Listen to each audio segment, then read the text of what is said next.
I found it very difficult to find a real name brand of the app sensor, accelerator pedal position. Yeah, accelerated pedal position sensor. So I went with a cheap one. Didn't expect much from it. Thought maybe it would work for a few weeks and that would at least prove my my point. But this new one just doesn't work right out of the box. I'm glad I bought it from Amazon so I can just send it back.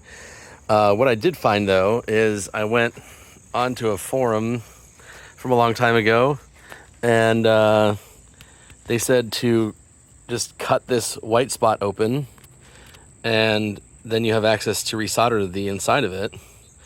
And look at that. Look at those cold solder joints. So now I'm going to hit this with the solder gun and retouch those, and then I think I can just use the original sensor again after I put it the rest of the way back together.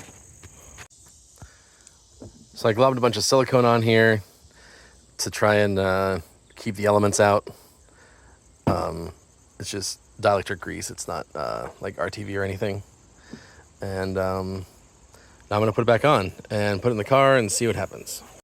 As I'm putting this video together, I realized that I missed something pretty crucial, because I spent almost an hour after I fixed all this stuff, fixing it, and then I moved on to something else and disconnected the battery, doing the timing belt too while it's all apart.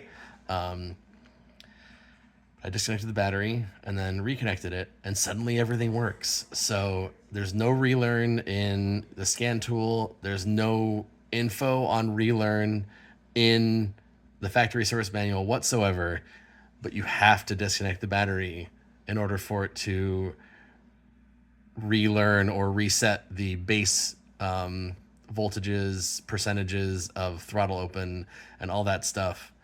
It does work perfectly now. I still need to take it for a long drive, but I've revved it up and down for 10 or 15 minutes, and everything is happy for now.